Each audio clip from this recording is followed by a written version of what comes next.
nasional. Selamat mengikuti. Pagi Jakarta, Jakarta pagi. Wah, spesial banget. Kalau udah habis Zaki hadir di pagi hari, berarti membawa tamu-tamu spesial. Nah, betul banget untuk kamu yang lagi dengerin Pop FM Jakarta nih, kita ada talk show spesial pagi ini. Kita sudah kedatangan 2 orang tamu spesial di studio Pop FM. Ada Mbak Nita dan Mas Safril selaku penyuluh hukum dari Badan Pembinaan Hukum Nasional. Kita sapa dulu deh. Halo, selamat pagi. Halo. Mbak, Mas, selamat pagi. Selamat pagi, Pak Lover. Gimana kabarnya? Baik. Baik, Sehat, alhamdulillah ya. Alhamdulillah sehat-sehat. Oke, gimana tadi perjalanan agak terganggu Jakarta? Hujan pagi-pagi ya? Ya, Jadi lumayan macet. Oke, ini pagi ini kita akan ngobrolin sesuatu yang spesial banget, tapi harus dikasih intronya dulu nih, karena gini, Pasal 28D Undang-Undang Dasar Negara Republik Indonesia tahun 1945 menyatakan bahwa negara menjamin perlindungan hukum bagi seluruh warga negara, sehingga setiap orang memiliki persamaan di hadapan hukum. Oleh sebab itu, melalui Undang-Undang Nomor 16 Tahun 2011 tentang bantuan hukum, negara menyediakan bantuan hukum untuk penduduk miskin yang berhadapan dengan hukum melalui pemberi bantuan hukum. Negara menjamin hak konstitusional setiap orang untuk mendapatkan pengakuan, jaminan, perlindungan, dan kepastian hukum yang adil, serta perlakuan yang sama di hadapan hukum sebagai sarana perlindungan hak asasi manusia. Menurut Undang-Undang tentang bantuan hukum, yang dimaksud dengan bantuan hukum adalah jasa hukum yang diberikan oleh pemberi bantuan hukum secara cuma-cuma kepada penerima bantuan hukum, di mana penerima bantuan hukum ini adalah orang atau kelompok orang miskin sesuai dengan yang diatur dalam undang-undang. Satu hal penting yang pengen kita tahu dulu nih, Mbak Nita dan Mas Safril, sebenarnya peran BPHN dalam program bantuan hukum itu seperti apa sih? Mas Safril mungkin bisa menjawab. Oke. Makasih Mas Jaki. Selamat pagi Pop Lovers. Sebelumnya kami menginformasikan dulu tentang Kementerian Hukum dan HAM itu. Kemenkumham atau Kementerian Hukum dan HAM memiliki 11 unit utama setingkat S1 1. Dan salah satunya adalah Badan Pembinaan Hukum Nasional atau BPHN. Nah, BPHN ini merupakan unit utama di bawah Kementerian Hukum dan HAM yang ditunjuk oleh negara untuk menyelenggarakan program bantuan hukum. Dan pihak yang melaksanakan program bantuan hukumnya itu disebut pemberi bantuan hukum, yaitu organisasi bantuan hukum atau OBH yang telah terverifikasi dan terakreditasi oleh BPHN sesuai dengan ketentuan undang-undang. Dan saat ini jumlah pemberi bantuan hukum untuk periode tahun 2019-2021 ada sejumlah 524 OBH yang tersebar di seluruh wilayah Indonesia. Sedangkan si penerima bantuan hukumnya adalah orang atau kelompok orang miskin yang dibuktikan dengan surat keterangan miskin dari lurah, kepala desa, atau pejabat yang setingkat di tempat tinggal para pemohon bantuan hukum atau dokumen sejenis lainnya. Itu berarti peran BPHN ya. Kalau untuk peran Kementerian Hukum dan HAM dalam pemberian bantuan hukum ini apa nih Mas? Kementerian Hukum dan HAM dalam hal ini BPHN terkait dengan program bantuan hukum itu memiliki tugas. Salah satunya menyusun dan menetapkan kebijakan penyelenggaraan bantuan hukum, menyusun dan menetapkan standar bantuan hukum berdasarkan azas-azas pemberi bantuan hukum. Lalu menyusun rencana anggaran bantuan hukum, mengelola anggaran bantuan hukum secara efektif, efisien, transparan, dan akuntabel. Dan terakhir, menyusun dan menyampaikan laporan penyelenggaraan bantuan hukum kepada Dewan Perwakilan Rakyat pada setiap akhir tahun anggaran. Itu tugas-tugasnya gitu. Kalau kita ngomong tentang wewenangnya sendiri, ada apa aja tuh Mas April? Wewenang BPHN selaku penyelenggara bantuan hukum, yang pertama itu mengawasi dan memastikan penyelenggaraan bantuan hukum dan pemberi bantuan hukum dijalankan sesuai dengan azas dan tujuan yang telah ditetapkan dalam Undang-Undang Bantuan Hukum ini. Dan berikutnya, melakukan verifikasi dan akreditasi terhadap lembaga bantuan hukum atau organisasi kemasyarakatan untuk memenuhi kelayakan sebagai pemberi bantuan hukum berdasarkan Undang-Undang Bankum. Dan untuk melakukan verifikasi dan akreditasi, Menteri Hukum dan HAM membentuk panitia yang unsur-unsurnya terdiri dari Kementerian Hukum HAM, akademisi, tokoh masyarakat, dan lembaga atau organisasi yang memberikan layanan bantuan hukum. Sedangkan verifikasi dan akreditasi OBH ini dilakukan setiap 3 tahun. Oh, periodenya. ini sangat penting nih ya untuk kita ketahui juga tentang hal ini. Tapi kalau ngomongin untuk syaratnya nih untuk dapetin bantuan hukum itu yang tadi disebut menurut Undang-Undang Nomor 16 Tahun 2011 itu sebenarnya apa nih syarat-syarat utamanya? Mungkin Mbak Anita bisa ngejelasin? Oke, iya. Selamat pagi semuanya. Di sini saya akan mencoba menjelaskan syarat-syarat apa saja yang diperlukan. Sebenarnya gampang banget. Oke. Karena tahapannya itu hanya memerlukan berkas SKTM seperti yang tadi disampaikan sama Bang April. SKTM itu adalah surat keterangan tidak mampu dari lurah, dari kepala desa, atau pejabat berwenang di daerah kita, ya, daerah setempat. Terus yang kedua itu penyerahan dokumen berkenaan dengan perkara apa saja yang kira-kira yang kita hadapi itu perkaranya apa, nanti dokumennya diserahkan ke nanti si pemberi bantuan hukum. Terus yang kemudian terakhir mengajukan secara tertulis apa-apa saja permohonan yang diinginkan oleh si pemberi bantuan hukum kepada si nanti organisasi bantuan hukum atau OBH ini nanti yang akan mengelola semua berkas-berkas itu. Seperti itu. Oh, oke. Tapi sebenarnya kalau tadi beberapa kali kita dengar miskin. Sebenarnya apa sih yang dimaksud dengan miskin ini? Tapi nanti kita tahan dulu karena obrolan kita ini masih panjang sampai jam 11 nanti. Jadi untuk Pop Lovers kita ingatin dulu yang mau nanya-nanya tentang hal ini pagi ini bisa langsung WhatsApp. Pertanyaan juga boleh, nanti Mas Afril dan Mbak Nita akan menjawab di 0815110103. Sekali lagi kamu bisa kirimin sekarang juga pertanyaannya, mumpung kita baru mulai banget nih ya. Langsung kirimin pertanyaannya, nama, alamat kamu dan pertanyaannya apa. Kirim ke 0815110103. Kita balik lagi habis yang satu ini.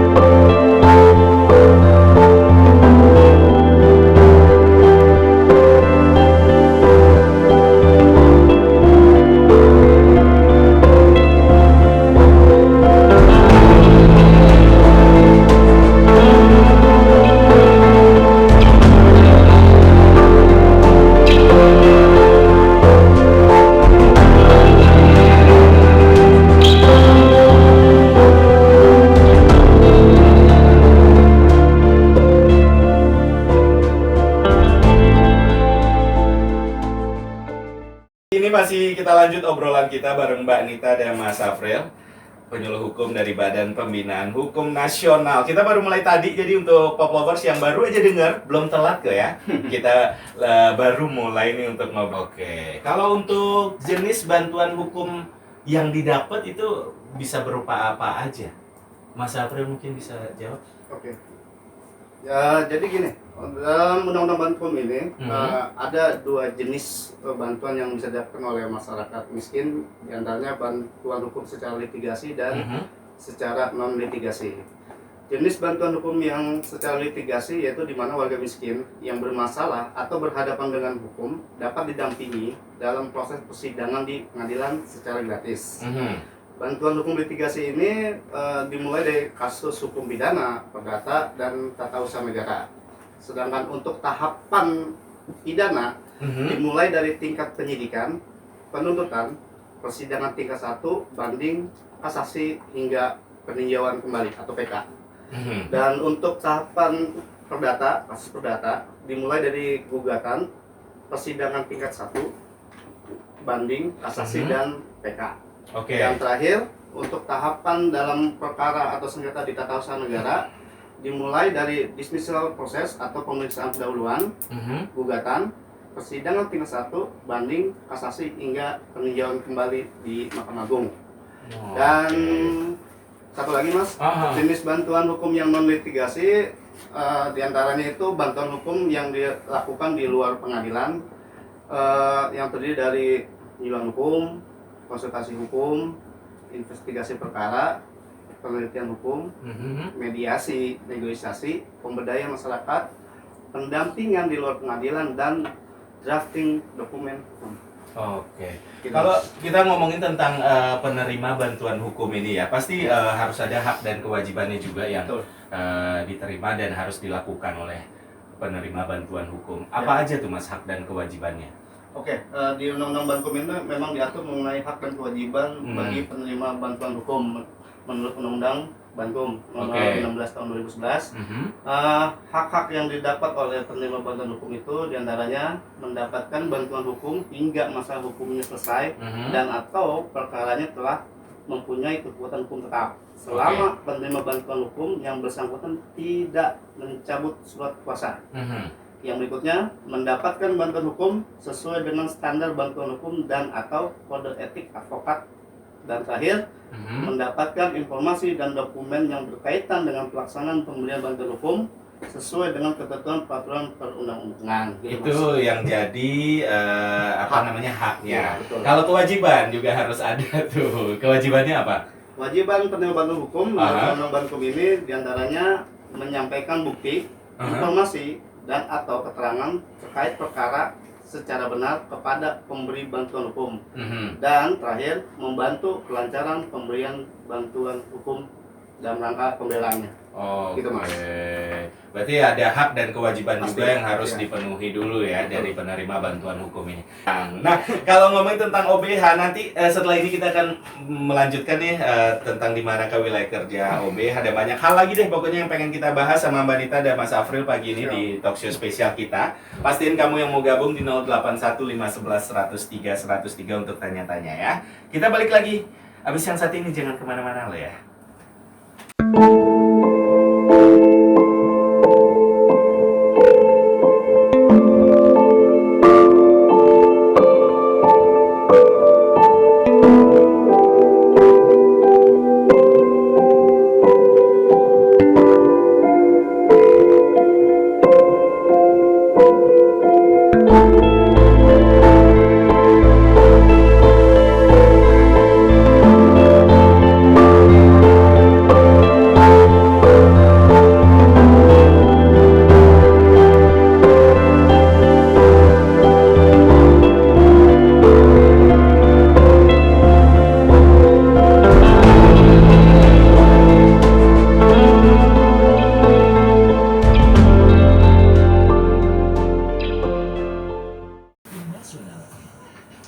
Masih kita lanjut obrolan spesial pagi ini bareng Mbak Nita dan Mas Afril dari Badan Pembinaan Hukum Nasional. Tapi tadi kita agak kepotong nih mau nanyain tentang di mana sih sebenarnya wilayah kerja OBH itu sendiri, Mas Afril? Oke, Mas.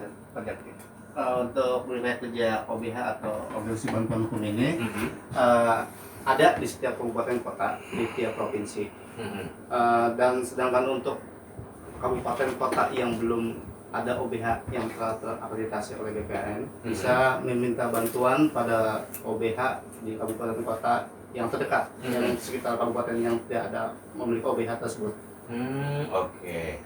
Nah, ini juga menarik nih. Saya orang awam ya untuk masalah begini. Saya pernah searching ada namanya Pos Bankum, Pro Bono dan Pro Deo, betul ya saya nyebutnya? Betul ya. Betul. Nah, itu ketiga itu apa perbedaan bantuan hukum dengan Pos Bankum, Pro Bono dan Pro Deo? Itu apa sih sebenarnya, Mas April? Oke. Jadi gini, kalau untuk ngomongin definisi atau perbedaan lumayan agak panjang. Oke, boleh. Biar pada ngerti gitu loh maksudnya. Jadi menurut Undang-Undang 16 2011 tentang Undang-Undang Bantuan Hukum ini, bantuan hukum adalah jasa hukum yang diberikan oleh pemberi bantuan hukum secara cuma-cuma kepada para penerima bantuan hukum. Sedangkan pos bantuan hukum pemasyarakatan atau pos Bankum adalah tempat layanan bantuan hukum, litigasi dan non litigasi yang berada di rumah tahanan negara, lembaga pemasyarakatan atau LP, lembaga penempatan anak sementara atau LPAS, dan lembaga pembinaan khusus anak atau LPKA. Sedangkan untuk yang pro bono, pro bono itu adalah bantuan hukum cuma-cuma yang berasal dari kewajiban dari advokat tanpa menerima honorarium atau bayaran dari klien. Ini sebagai bentuk penghargaan terhadap hak asasi manusia dalam rangka mewujudkan keadilan dalam masyarakat. Dan juga ini bentuk pengabdian dari advokat dalam menjalankan profesinya sebagai salah satu unsur dalam sistem peradilan dan salah satu pilar dalam menegakkan supremasi hukum dan HAM di masyarakat. Dan Mas, yang terakhir itu yang Prodeo. Prodeo itu pembebasan biaya perkara di pengadilan mulai dari tingkat pertama hingga peninjauan kembali di Mahkamah Agung. Ini berdasarkan peraturan Mahkamah Agung nomor 1 tahun 2014 tentang prodeo. Itu, Mas. Oke, jadi itu tuh perbedaannya antara bantuan hukum, pos bangkum, pro bono dan prodeo gitu ya. Siap. Nah, wah makin menarik nih obrolan kita nih. Pastiin untuk WhatsApp masih ditunggu banget di 081511103103 nanti akan dijawab langsung sama Mbak Dita dan Mas Afril. Obrolan kita masih panjang. Kita masih akan bahas banyak hal lagi nih.